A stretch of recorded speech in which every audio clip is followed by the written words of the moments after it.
Fake news clause removed. Karnataka government revises misinformation bill after facing Flak. The Karnataka government is set to revise its proposed misinformation and fake news prohibition bill, 2025, after an earlier draft triggered widespread criticism and raised questions over legal tenability. The words fake news have been removed from the new version and, as it stands revised, titled the Karnataka Misinformation Regulation Bill, 2025, it is expected to be tabled during the monsoon session of the state assembly. According to sources, the scrutiny committee headed by State Law Minister H.K. Patil has cleared the draft, which is likely to be placed before the cabinet.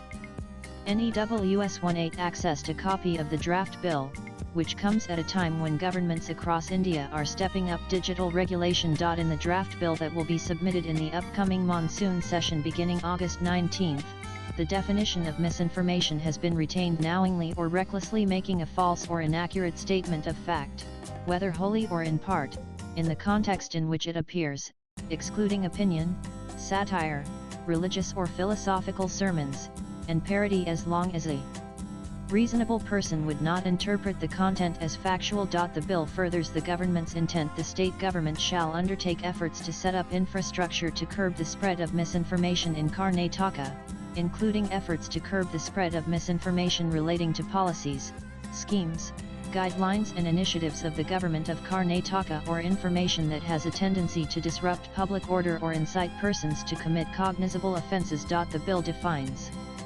communication as dissemination of information to 10 or more persons in Karnataka, through any medium including bots, computer resources, television, or in-person communication.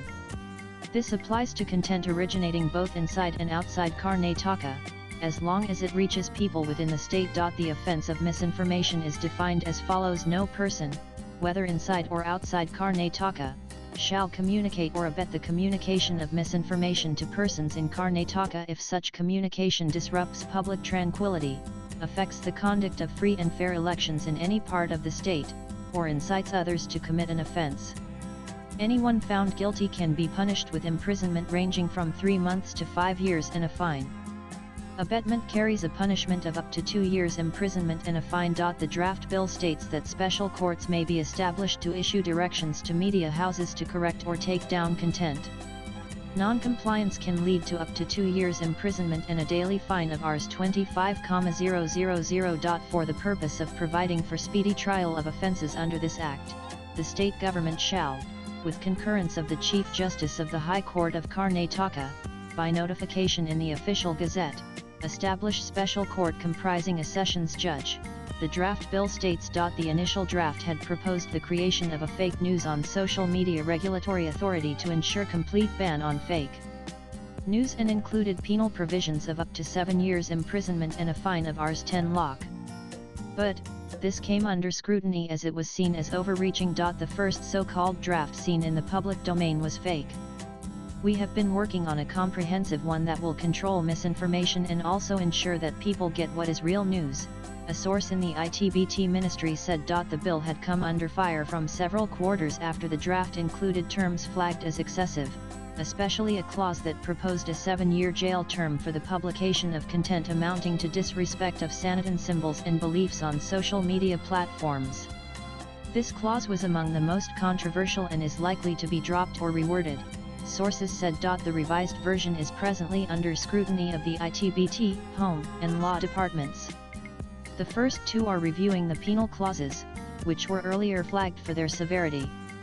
Officials involved in the review said several portions of the earlier draft had been directly lifted from the Union government's 2019 fake news prohibition bill. It mentions ministers like information and broadcasting, which is not even a state subject. Section 15, which deals with company offences, was also reportedly taken verbatim from Section 7 of the Union bill. All of this, officials said, has now been reviewed and reworked in the revised version. Even the Rs 10 lakh penalty was copied from the centre's bill. All of it had to be reviewed and worked upon, a senior official told News 18. In April last year, the Ministry of Corporate Affairs introduced the Draft Digital Competition Act to tackle anti-competitive behavior by tech giants such as Google, Meta, Amazon, Microsoft, and X. In a similar development, X Corp, formerly Twitter, filed a writ petition in the Karnataka High Court in March, questioning the centre's powers under Section 69A of the IT Act after being ordered to block more than 8,000 accounts in India. Swipe left for next video. Later that year, Meta was fined Rs 213.14 crore by the Competition Commission of India for alleged violations of competition law linked to WhatsApp's 2021 privacy policy, which reportedly allowed data to be shared across Meta platforms.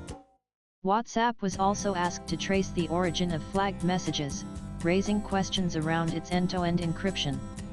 It has challenged the 2021 IT rules in the Delhi HC. State IT/BT Minister Priyank Kharge had earlier told NEWS18 we're not trying to change any policy but only trying to strengthen what already exists and ensure that there is news and not misinformation that is given out to people, adding, the idea is to look at what already exists, connect the dots, and bring out an effective bill. Latest blogs